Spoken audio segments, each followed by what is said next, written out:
We start with a follow-up tonight on the tragic story out of Port Arthur last week. Officials found two submerged vehicles inside of a canal, and inside both were remains. One was Elton Harris, who had been missing since July. The other could be tied to a 14-year-old cold case. The remains were sent to UNT in hopes that the lab could give family and officials the information they need in order to close the case. Good evening and thank you for joining us. Today we wanted to look into what happens after and what it takes to ID the remains. 12 News reporter Simona Barca joins us now. Simona, what have you learned so far? Letitia, the Jefferson County Crime Lab confirmed with us they'll be sending the remains to a special lab at the University of North Texas for identification. So we reached out to them to get an idea of what that process looks like once they get there.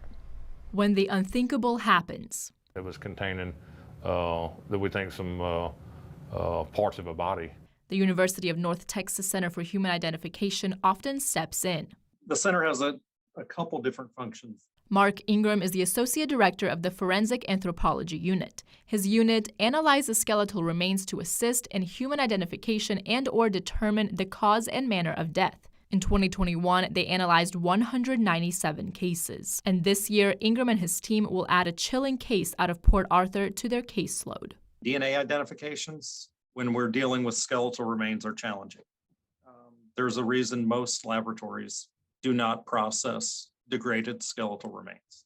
Last week, bones were found in a red 1993 Acura sedan that was pulled from a canal in Port Arthur. That's the same car Adrian Lozoya was driving when he was reported missing 14 years ago from the Mid-County area. Police say they can't be sure if it's him. Of course, it'd been there those 14 years and it was full of silt and mud.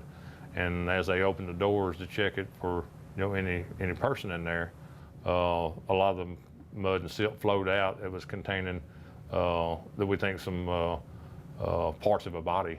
Port Arthur police work will play an important role in helping to ID the remains. Police will pass along the presumed identity, previous DNA samples, medical records, dental records that will then lead Ingram's team to make a decision. But it won't be his team who make the legal ID.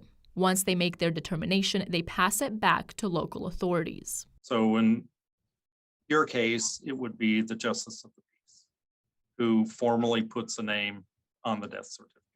It can take days, weeks, or months, depending on what information they have to work with. The UNT is funded by the state of Texas and comes at no direct cost to local law enforcement agencies. Ingram says he urges agencies and investigators to use this resource in helping identify potential missing persons. I'm Simona Barca, 12 News. Wow, thanks.